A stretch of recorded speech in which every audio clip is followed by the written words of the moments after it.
Hello, everyone, and thank you for joining today's International Faculty Roundtable. My name is Melissa Mayard. My pronouns are she, her, hers, and I have the pleasure of serving as the Associate Director for Diversity, Equity, and Inclusion here at the Office of University Life. Before we get started, I would like to take this time to do a land acknowledgement created by the Columbia University School of Nursing. We acknowledge the traditional, ancestral, unceded territory of the Lenape people on which we learn, work, and gather today at Columbia University. Lenape means real person or original person, and it is important to remember that Lenape collectively are a living and breathing community. Let us honor their legacy. Let us commit ourselves to the struggle against the forces that have dispossessed the Lenape and other indigenous people of their lands. We stand strong in our commitment to support and defend all marginalized people of this land who have been stripped of their rights to self-determination. Thank you to Columbia's Nursing School who issued this acknowledgement. We encourage you to find out more about local indigenous territories and languages which you are sitting on in this moment. We are adding to the chat now the resource nativeland.ca by the nonprofit organization Native Land Digital to learn more about indigenous territories, treaties, and languages across the world. Again, thank you for joining us today. So this event is part of University Life's Graduate Initiative for Inclusion Engagement, which promotes Columbia's commitment to diversity and the success of all graduate and professional school students. University Life's diversity roundtables, such as this one, aim to provide opportunities for students, faculty, and staff to have an informal yet meaningful conversation through open discussions on critical student life issues. This event will hopefully reinforce that you belong here, that there are a multitude of ways to build a community that supports and cares about you at Columbia, and that you too can thrive while working towards your own academic goals. I also want to take the time to thank our partners, the Office of the Vice Provost for Faculty Advancement, Columbia Global Centers, and the International Students and Scholars Office. Now, before I turn it over to our esteemed panelists, I'd like to go over a few housekeeping items. First, this program will be recorded and shared via University Life's YouTube channel. If you have any questions about this recording, please contact our office. Also, please make sure to remain muted. Towards the end of the program, there'll be an opportunity for questions, and we ask that you type your questions in the chat box so that we can answer as many as possible. We also recommend that you keep your view on speaker view versus gallery view. Now I'd like to introduce our panelists. Please note these are shortened and abbreviated bios. Each of our panelists have achieved tremendous accomplishments, and I encourage you to look into them in more depth after today's event. First is Safwan M. Masri. Professor Masri is the Executive Vice President for Global Centers and Global Development at Columbia University and a Senior Research Scholar at CEPA. In his role as EVP, Professor Masri directs a number of Columbia's global initiatives and is responsible for the development of an expanding network of global centers. These centers work to advance Columbia's global mission and extend the university's reach to address the pressing demands of our global society. Next is Murugi Ndirangu. Dr. Ndirangu joined the newly constituted Columbia Global Centers, Nairobi, in January 2017. As director, she spearheads the center's education, research, and public programming activities through the provision of strategic and administrative leadership. She also serves as a liaison to academic divisions, professional schools, and administrative units of Columbia University, and for both regional and local partners. As researcher and educationalist, Dr. Ndirangu is passionate about not only improving the quality of higher education in the region, but seeks to advance research activities to advance quality of life, as well as enhance economic development. Our next panelist is Zheng Sudharman, Professor and Chair of Industrial Engineering and Operations Research at Columbia Engineering. Professor Sudharman research interests include matching and assignment problems, discrete optimization, scheduling theory, and applied probability. He is interested in designing effective resource allocation mechanism and has applied optimization tools and techniques to study matching and allocation problems in which fairness and incentives are important. A major focus of his current interest is the role of operations research methods in public decision-making processes. Next is Galia Solomonov. Galia is currently an associate professor at Columbia's Graduate School of Architecture, Planning, and Preservation, and a member of the university's global initiatives. In these roles, Galia engages in discussions of art, architecture, and how to further their public democratic mission in the cultural and political sphere. Galia is also the principal of SAS/Solomonoff Architecture Studio in Chelsea and a registered architect, and has worked with over 40 international artists, creating installations in homes, museums, airports, and the public way. Our last panelist is Tian Zheng. Dr. Zheng is a professor and department chair of statistics. In these roles, she develops novel methods for exploring and understanding patterns in complex data from different application domains such as biology, psychology, and climatology. Her current projects are in the field of statistical machine learning, spatiotemporal modeling, and social network analysis. Professor Zheng's research has been recognized by the American Statistical Association, the Mitchell Prize from ISBA, and Google Research Award. And last but certainly not least, I'd like to introduce our moderator, Dr. Dennis Mitchell, Vice Provost for Faculty Advancement and Professor of Dental Medicine at CUMC. Dr. Mitchell has focused on building programs to diversify the health professions throughout his career. In 2004, he became the first diversity-focused dean at a US dental school as the Senior Associate Dean for Diversity for the College of Dental Medicine. As Vice Provost for Faculty Advancement, he leads the university's efforts to increase the diversity of Columbia's faculty through targeted recruitment, faculty grants, and pipeline programs, and provides faculty development programs and other resources to help all faculty thrive.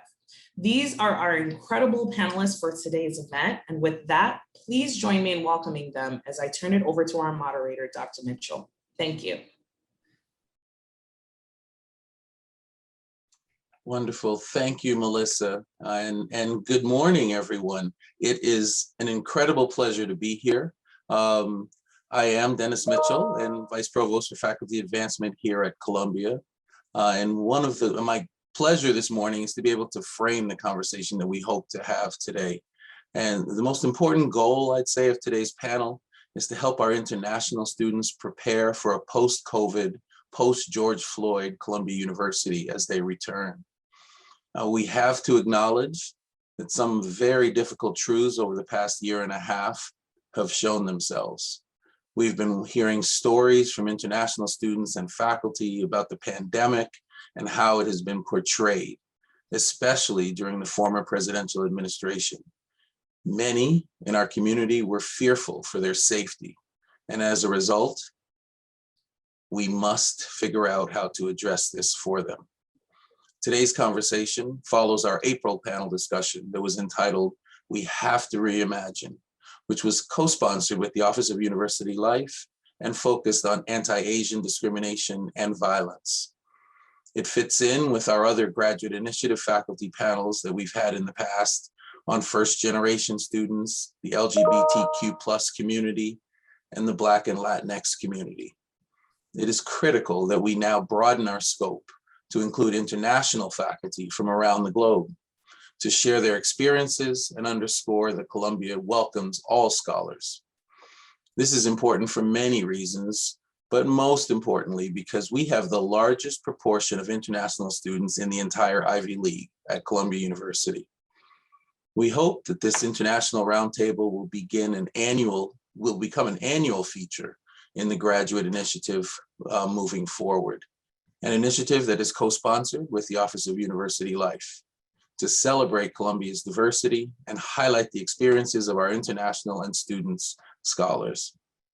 I'd like to thank Safwan, as always, for his incredible leadership in organizing this panel, and the Global Centers for their support, and Murugi, Tian, Galia, and Zheng for your participation in this discussion this morning. Safwan, I'm going to begin with you. Please tell us a little bit about how this event came to be. What was your thought process behind this, and what were your goals in planning this panel with international faculty? Thank you. Thank you very much, Dennis. And thank you, Melissa, for your wonderful introduction. And good morning, good afternoon, good evening to everyone. So as you know, Dennis, a year ago, we were all thinking about our international students and how difficult the experience must have been for them to be plucked away from campus and being thousands of miles away, many hours in terms of time zone differences, taking their classes at home in their home cities and deprived of the campus experience and the experience of being in New York and being in the United States. I think for a lot of international students, when we talk about study abroad for them is studying at Columbia, being in New York and gaining from the overall experience. Our campus is not only Morningside Heights or Washington Heights, but it is New York City and it is the United States. So in thinking about the international students and the specific challenges that they were facing, the university came together and established an initiative for international students that's been going on for about a year now. At the heart of it has been creating study and community spaces at the global centers, at another 9 pop-up centers in partnership with WeWork, 2 partnership sites in 2 other cities, plus access to WeWork facilities all over the world. And then we layered that with online as well as in-person programming throughout the year to help support the academic, professional, and social development of our international students. And this has been really successful. What we've been focused on over the past weeks and months is the returning to campus and preparing our international students for the return to campus. And so we've launched a series of events for international students throughout the summer to help prepare them for their transition and eventual return to campus. And this includes a lot of practical programming, such as this coming Monday's event on vaccines, which I think will be the 5th one in that series. We're doing things with ISSO and University Life and a number of partners on campus. This came about because of conversations that we had about the importance of having culturally focused programming, and thus today's event. It's really designed to help international students transition to campus by hearing from international faculty about our own experiences in coming to the US, and if you will, contextualize for the students. And I'll end by saying, for me personally, I'm now back in New York, but I spent most of the last year at the pandemic halfway across the world. And so I know, for example, while being in Jordan, you watch the news, you talk to people, you follow the George Floyd and Black Lives Matter movement, and you watch, of course, with a lot of sadness also the anti-Asian sentiments that we started seeing emerge, especially under the last administration. And it's really difficult to contextualize that when you are halfway across the world. And it is very important that for our international students, when they come back to campus, they understand perhaps some of the nuances and the issues that are very, very important for them to be sort of immersed in and to be able to appreciate. So I want to thank you, Dennis, and your staff for putting this up, and to our partners in University Life, and certainly in the International Students and Scholar Office for putting this event together. Yeah, well, it was a pleasure, Safwan, to take your idea and sort of let it fly. And we hope it's going to be rewarding for our audience. I'm going to throw one more question back to you, but then take that same question to the rest of the audience, the rest of the panel. Tell us your story of arrival in the academy in the US and your journey of acclimation. Wow. Okay. So I came from Jordan, and I arrived in this country at the tender age of 16 in January of 1979 to attend college at Purdue University in Indiana. Now, I really wanted to go to UC Berkeley, but my parents wouldn't hear of it because, they were concerned, being at UC Berkeley and everything. Indiana seemed like a much safer place. And so I thought I would perhaps transfer later. But I found my home in Indiana, and the adjustment coming from halfway across the world wasn't that easy, but it also wasn't that difficult. But it was meaningful enough that I did not want to interrupt it a semester or a year into it by finding another home.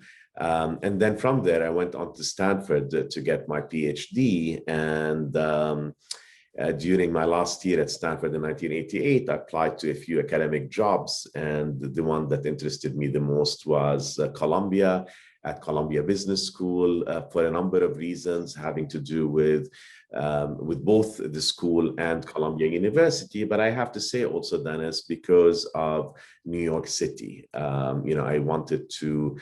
felt like I lived in the Midwest, I lived on the West Coast, and it was very important for me to be in New York City and to leverage being in New York City to sort of grow and develop as a human being. And it's been fantastic. 33 years later, I consider myself very much a New Yorker, very much an American, but also very much a global citizen. And maybe we'll come back to that theme of global citizenship. But I think a place like Columbia really affords you that opportunity where there is such great diversity. And, I think people like myself, like all of us perhaps on this panel, are very fortunate in that we bring with us the best of what we feel is about the cultures that we grew up with. And, we take the best out of what America has to offer, and we negotiate our ways through different cultures around the world, and that makes for a much richer life experience. So I'll stop with that, Dennis, and happy to come back to any of those points when we hear from our colleagues. Right. That was wonderful. I couldn't agree with you more. Tian, you're next up on my square here. Please tell us a little bit about your story. Hi, everyone. Thanks for the invitation to participate in this panel. So I had my undergraduate in China. I came here right after getting my undergrad degree from Tsinghua University. I came to Columbia University. I got admission from a few universities, but New York City has this special attraction, being a international big hub of cultures and the finance and economics. So I decided to come to Columbia and to carry out my graduate study in statistics. And so after my graduate study, I joined the faculty and stayed ever since. So I think for me, the transition as a international student was very much coupled by a lot of things, right? So you move to a new culture, you move to a new school, you actually also moved up in your study from undergraduate study to graduate study. So many things are coupled together. And therefore it's very hard for one to pinpoint the foreignness you feel in a new environment is due to a new academic program, or it's due to a new city, it's due to a new location, it's due to the fact that you are far from family and friends. I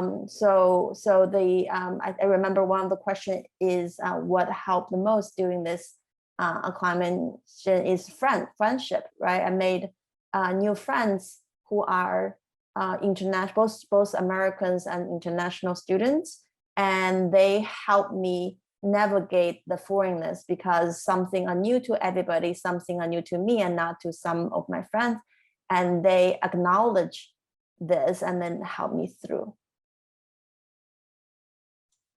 That's wonderful. Thank you, Tian. Galia, you're up next on my screen. Please tell us a little bit about your story. Hello, everyone. It's wonderful to join this group, and thank you for sharing everyone's stories. I came to the US in 19 86 from Argentina, South America. At that moment, there was democracy in Argentina, but there was very high inflation.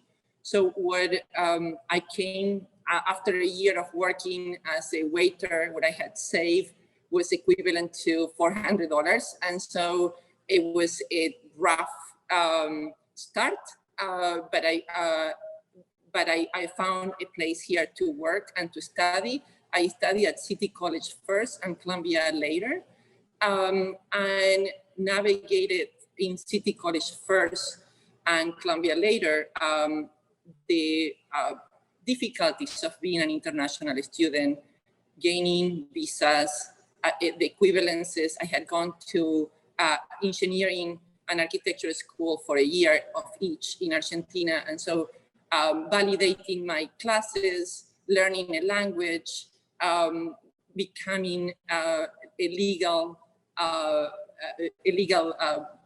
student. And what I would share with you today too, two things. One is that the system is organized in a way that sometimes requires some customization, to put it in a good way, because the system is for certain types of steps, and not everyone fits those steps, coming from Latin America or coming from many places that are structured in difficult ways. And then the other thing is that my first school, City College of New York, it's very close to Columbia physically, but very distant from Columbia in terms of culture. And so in a way there at City College, I learned the difference between being among African Americans, Africans from Africa, and Afro-Caribbeans. And so a discussion that I thought was agreeable in history, for example, about Martin Luther King and Malcolm X will become a tremendous fight in that group of different viewpoints. And then 4 years later, when I joined Columbia, the same discussion would be much more template and much more academic and less heated. And so if you think about that time from the Reagan era, the 80s, to now, a lot of things have changed, and I'll be very happy to discuss any of the questions that you have about how those things, how those changes affect us at Columbia and us international students. And the last thing that I would say is that any place that has contributed to my education, it's a home. And so I feel Argentinian, I feel American, and I feel Dutch a bit because I spent some time in the Netherlands as well. Oh, that is wonderful to hear, Galia. Thank you. Jay. Thank you. Thank you, Dennis, and thank you everyone for the invitation to speak to you. So like the others, I came to the US to study. After earning degrees in electrical engineering and computer science, I had applied to universities in the US to study applied mathematics or operations research. And I was lucky to be admitted to MIT. And so this was a big deal for me and for my family, because this is a well-known institution. And none of us had ever thought of me as being of that caliber. And so this was a wonderful surprise. So I came, when I came, this was in '94, I think the internet was just becoming important. Email was quite common in India, but much more common here. But it wasn't as easy to get information about the universities. So I still remember going to the US consulate and looking at Peterson's guide, making a list of all the faculty members that are listed, writing down the research interests and so on. And I still have the sheet of paper somewhere. So it was a lot of work to sort of understand what the US had to offer. And I was very excited. I was very lucky that I had a friend from college who had since then gotten a master's degree in the US and had moved to New Hampshire for his work. And he was kind enough to come pick me up at the Boston airport. I spent a week to 10 days with him. And this was extremely important. So the first week, I still remember missing home, missing my favorite food. And I think it was comforting for me to be in a place with a friend where I had someone that I knew to talk to, so that was important. Just the first couple of weeks before classes started. I think MIT was a lot of fun. There was obviously in a PhD program you have encounter challenges, and it was helpful to have a group of friends who were going through a similar set of difficulties, similar challenges. And I think this was a great experience. So the student body was heavily international there as well. But there were lots of students from universities across the US. And I think it was extremely educational for me to come into contact with these people with very different backgrounds. The image of America that I had was from movies, which is very different from what you see when you're actually here. I think this experience I wouldn't trade for anything, because I felt like I grew as a person just coming into contact with people from different backgrounds, learning not just the technical things that I came here to study that I valued maybe more than I should have at the time, but all these other experiences that were interesting, new, exciting. And I think the one bit of advice that I would have is to sort of form these friendships, talk to people, spend time, socialize. And I think I learned a lot from this group. So after getting my PhD, I applied for faculty positions. Was very lucky to get an offer from Columbia. One of the attractions for me was that it was in the city, and by then I had gotten married, and I knew that my wife would be looking for a job as well, and I knew that this would offer good opportunities for both of us. I think overall, I would say, I think this is as welcoming an environment as one can find in a different country. I've never felt out of place. It's always felt like home, both Boston and New York, and these are of course big cities. But I feel that the sense of community amongst academics, among students, I think makes you forget that you're from a different place, and I think there are no boundaries. And this is something that I really value as well. And I'm happy to talk more. Thank you, Jay. Murugi, you are next. And I apologize, I mispronounced your name earlier, so we would love to hear your story. Thank you very much, Dennis. Thank you for including me in this panel. Let me say, I landed in the US first time on January 1, 2002. And I came to the US by way of Belgium. I had spent a year in Belgium studying at the University of Ghent in nutrition, international in food and nutrition. And previous to that, I had completed my master's level education, and as well as my bachelor's degree in education at Kenyatta University in Nairobi, Kenya. So on landing in the US, I landed at Harrisburg, in Mississippi. And people ask me, how in the world did you end up in Mississippi? I ended up there because I was looking for, when I was in Belgium, I was in Ghent, I was looking to come to the US to do my doctoral work. And the main thing that, apart from the programs, was the idea of how I was going to finance my education.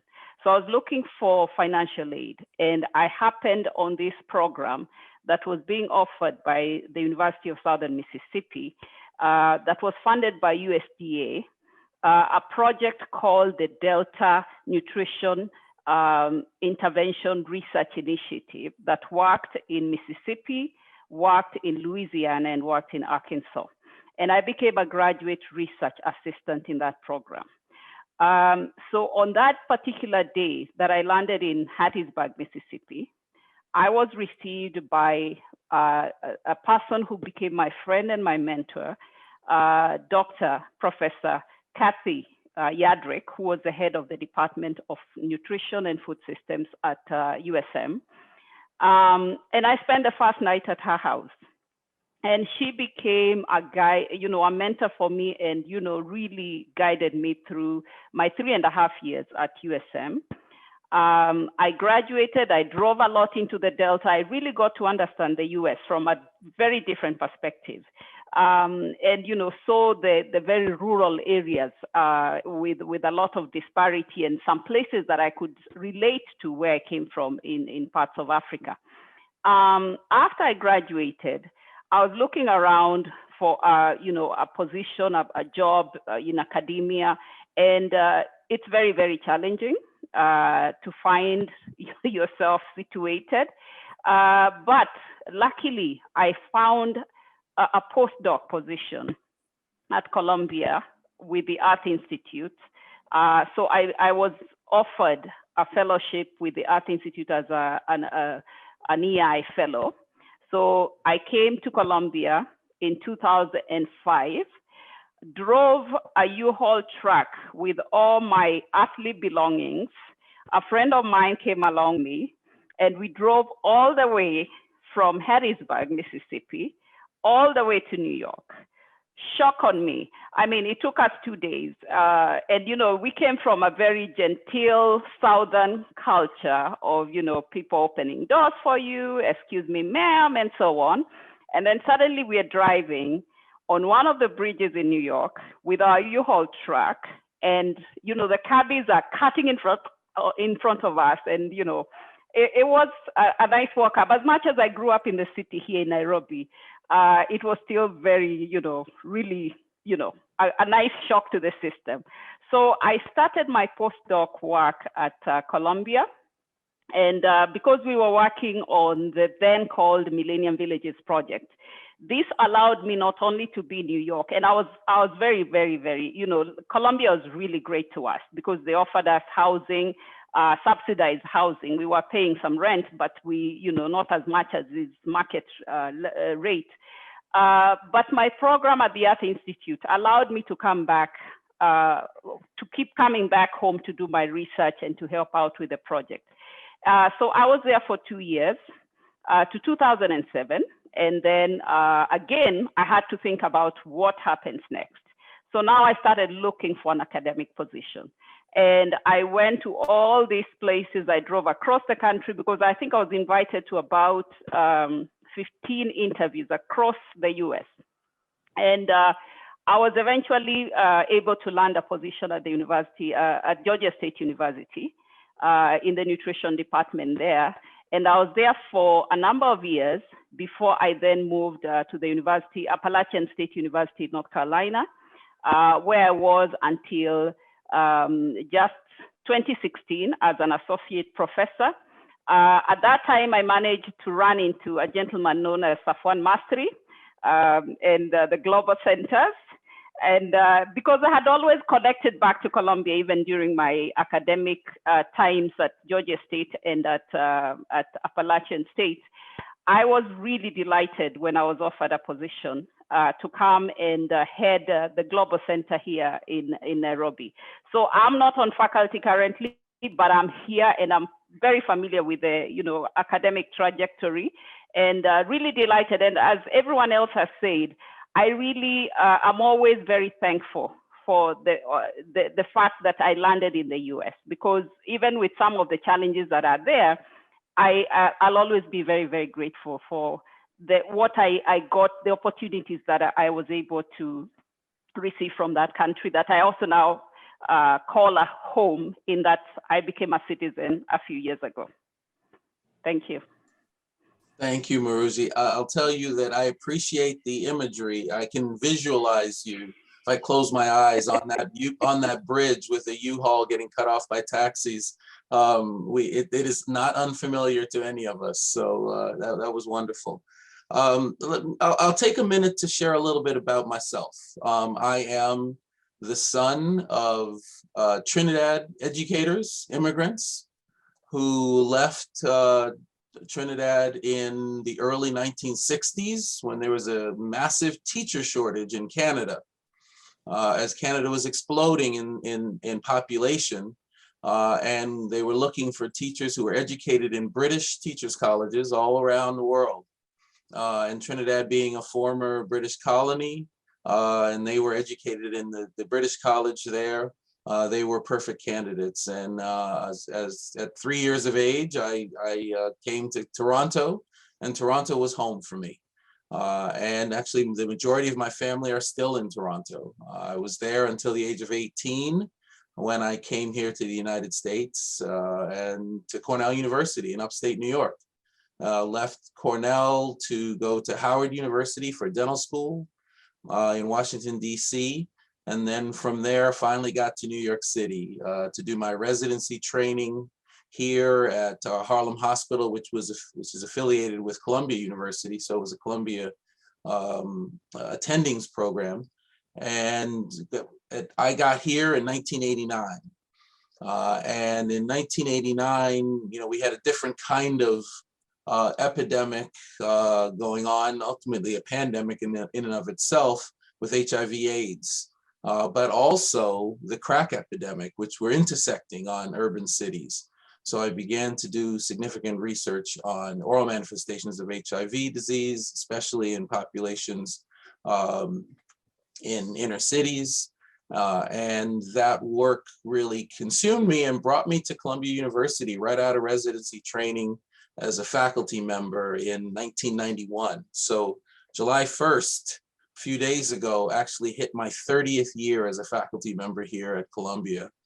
And eventually that work evolved. I also completed a master's in public health here at Columbia, and the work evolved to community programming, workforce disparities, and in 7 years ago, former Provost John Coatsworth asked me if I would consider taking over the work of faculty advancement, faculty diversity and inclusion in particular at that time. So, and we've been doing that work ever since. So 41 years now here, my entire adult life. The United States is home, but Canada and Trinidad still hold a warm place for me. Where I do still have family. So that's my story. I will love to find out from any of you that wish to share who or what were your influencers, the important person, people, or things that helped you acclimate to your life in the United States. And if you did it on your own, that's great, but most of us don't. So what helped you move through this process and get to where you are today? Now, Safwan, I saw you twitch, so I'm hoping you want to start off. Go right ahead. Yeah, I mean, I loved hearing from Jay about the friend that he stayed with, and Murugi also about Kathy, I think you said, whom you stayed with and who helped you. And we each have had those people along the way to whom we owe so much credit because they've helped us along. And, in my case, I think it has been a number of people, right? I mean, it is the friends I made at Purdue, but I remember also from the administration, the person who was in charge of international students, the equivalent of David Ostel, if you will, at Columbia, played a very, very critical role and made me feel at home. faculty as well. At Stanford, I lived with a family my first year there, and they have been an anchor in my life. And a couple of years ago, I was back at Stanford giving a talk. And the person who introduced me for that talk was one of the twin boys that I looked after when I lived with that family, who is now a professor of political science at Stanford. And I think, at Columbia, I'll share with you a very quick story. I joined, and so it's great to know, Dennis, that you and I joined at around the same time. I may have joined 3 years before you, but we're both, whatever you call it, into our 4th decade, I guess, at Columbia. Well, old is what you call it, Safwan. Right. Speak for yourself. I owe so much to the faculty member here, Linda Green, at the business school, who was part of the hiring process that brought me to Columbia. But then she took me on sort of as a sibling. And when I wasn't in New York, she went to look at the apartments that Columbia was offering me, and helped me pick the right one, and sort of became a coach and a mentor.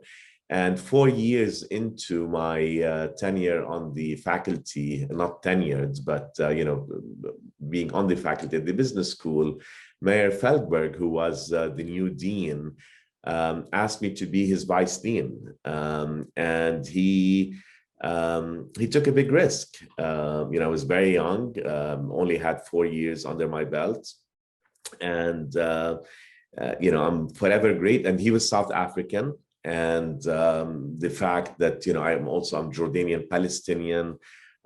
He is a South African Jewish person. And, he saw that I was the best person for the job and hired me for it. And out of that grew not only a wonderful friendship and a mentorship, but also an ability for the two of us together to break barriers and model ourselves to the students. So I think, in my case, certainly a lot of people have played a role. And if I had one piece of advice to international students, which I always give to students coming to Columbia, but also to friends' kids who go to college, it's very easy to look for and stick to your comfort zone, right? So Jay, it was wonderful to have somebody who came from, with whom you could identify and eat the same food and so on. It's very important to cultivate those relationships, but then you broke away also from that and you complemented it, because we learn through difference, we learn through diversity. If I were to come to Columbia and stick with students who came from my home country or from my region, then there's a limit to how much I'm going to grow and learn about other cultures, and that's also important. And Galia, hearing you talk about you're Argentinian, you're American, you're Dutch, you're all of those things. Our identities become far richer. Not only because of the different things that we bring with us, but also because of the things that we learn from other people who've transcended a lot of experiences and boundaries that we may not have had the opportunity to. That was great. Any other of our panelists who would like to share any really important individuals or experiences in your life, things in your life that helped you acclimate? I share one person that, so Columbia was, the neighborhood was different 30 years ago. And there was a lot of coffee shops that were called Chino Latino, which means Chinese Latin places. And so through a chance encounter, I ended up talking to an accountant, a Cuban accountant, who told me how important was to be up to date with paying taxes as an immigrant, as it was to, in order to, because my situation was irregular at that time.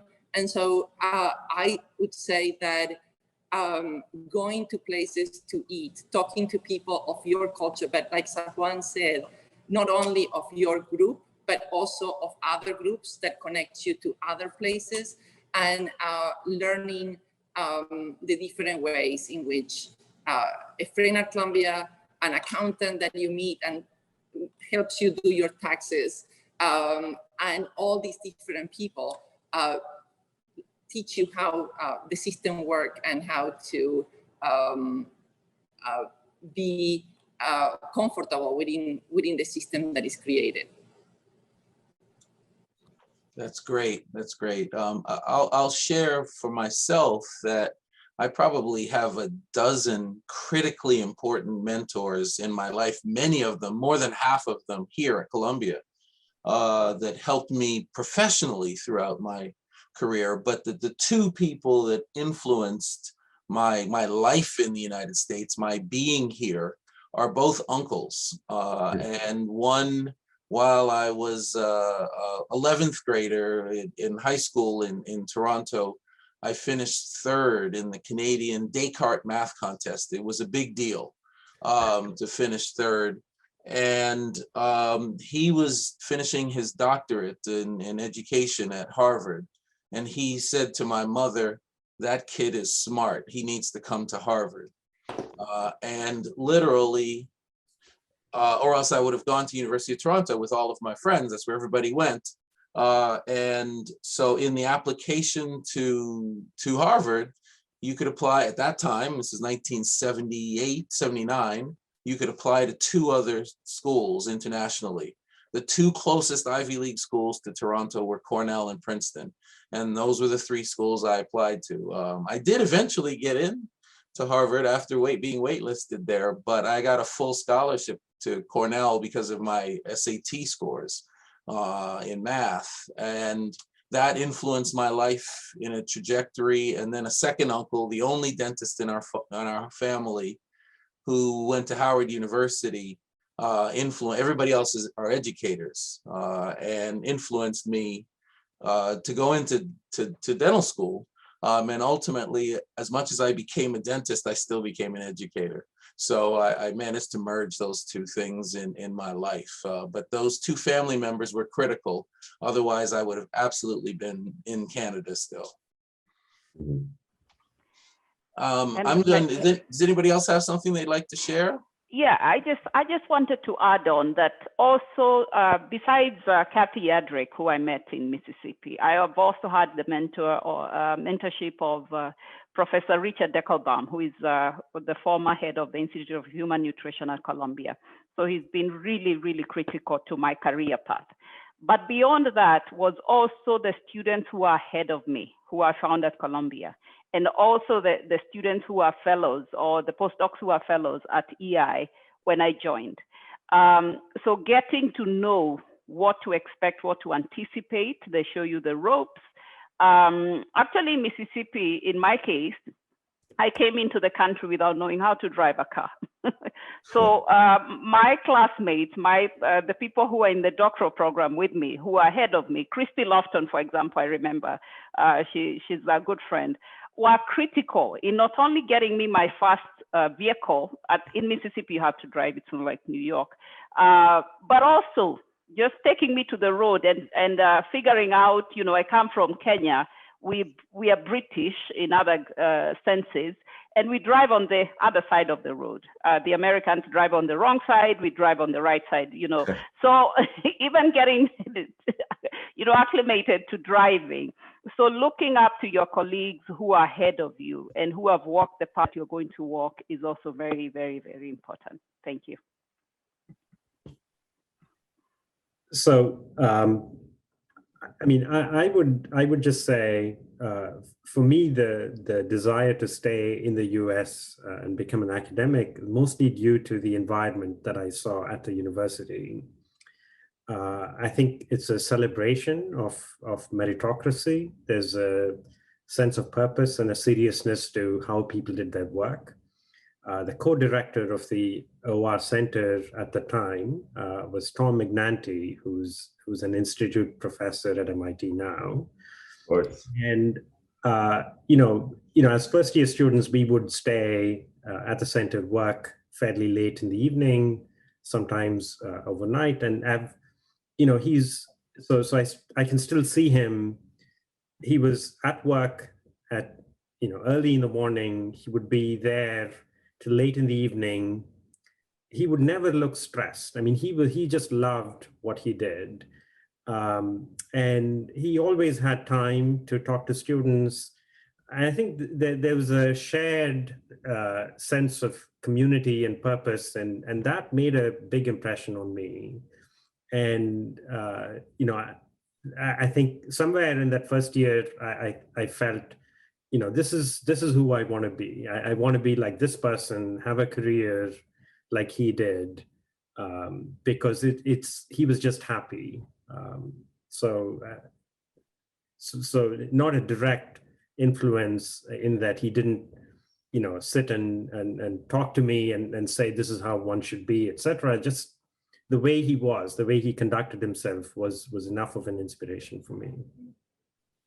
Oh, that's wonderful to hear. I'm going to jump over to, because this time is moving so quickly, to one of the student questions, and probably one of the more controversial questions that the students had submitted. And that's, how did you navigate and respond to racism from peers in the classroom?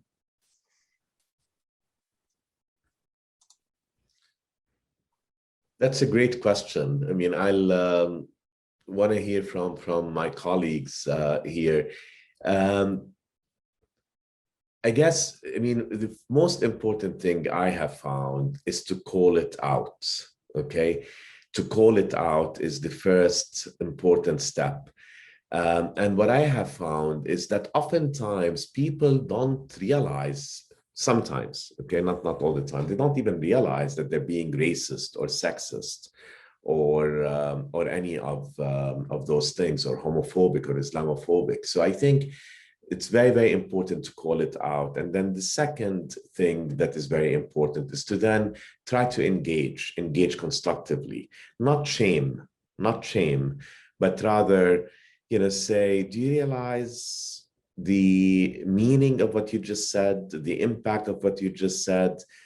Let me offer you my perspective on it, and engage in a conversation that invites the other person. Because if you shame them, if you call them out in a way that makes them defensive, they're going to probably dig their heels in even further.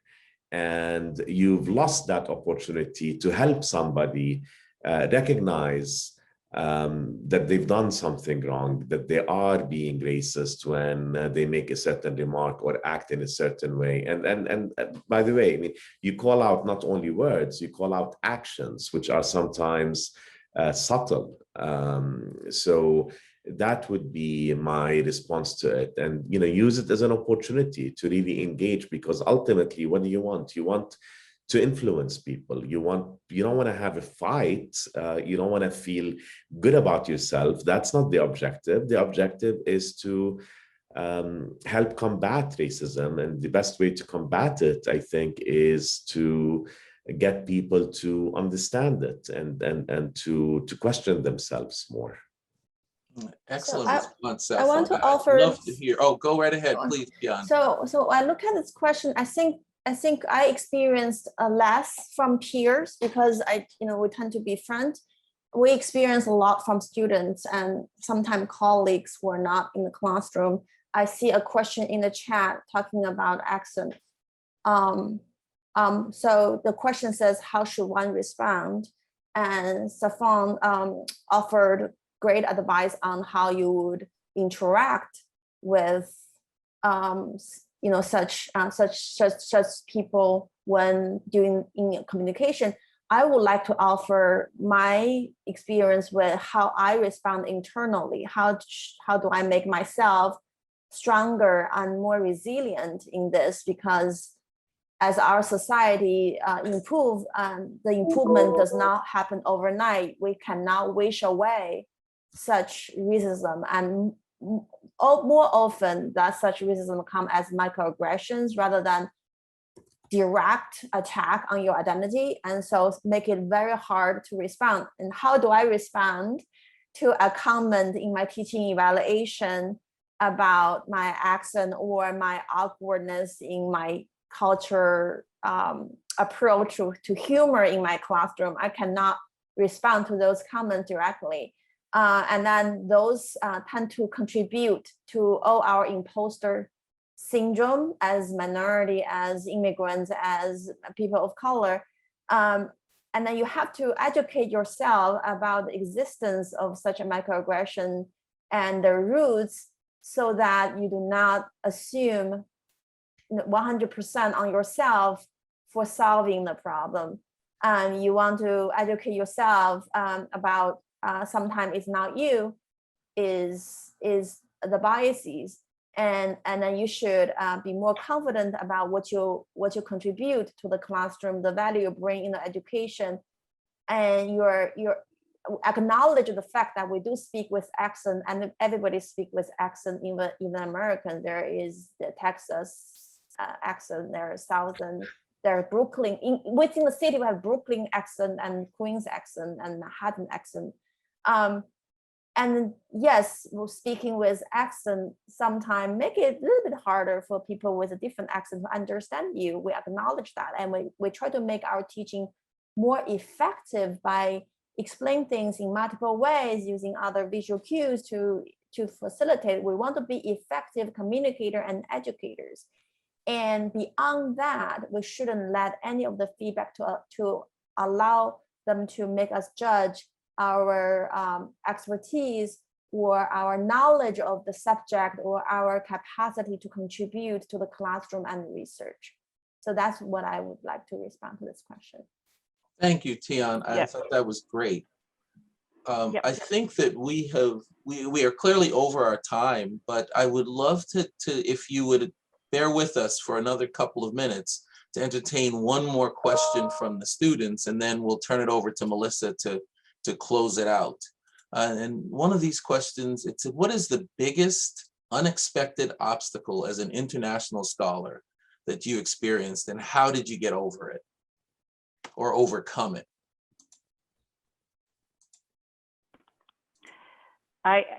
Maybe I could answer that.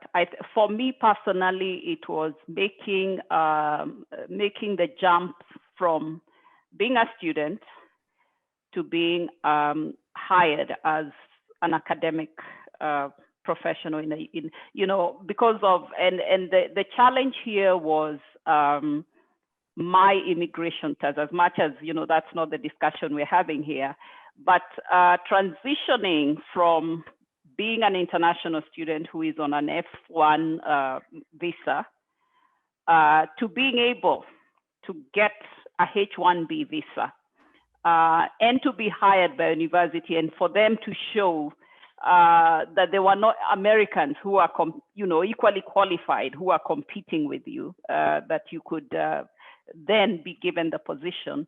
That transition was very tricky, and there's a lot of research and background that goes into it. But luckily, being in academic is easier than those people who may be going to private sector and other places. But once you get in, the thing I found that was also very easy compared to where I come from in Kenya is that things are very transparent. You know exactly what you need to do. There may be hard hurdles to jump over, but you know what the hurdles are and where they are and what you need to do to get there.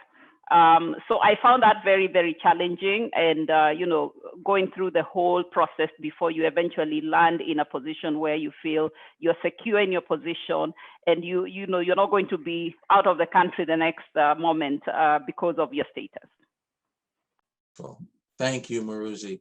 Melissa, I think that we have stretched our audience a little past the time, but it was well worth it. I'm going to turn it over to you, please. Absolutely, absolutely. And thank you, Dr. Mitchell. Thank you to all of our panelists for sharing their time and experiences with our students. There's never enough time in the world to talk about our stories and our experiences. And, you know, I know there were some other questions from students. So if there's an opportunity to get those questions answered, we'll do our best.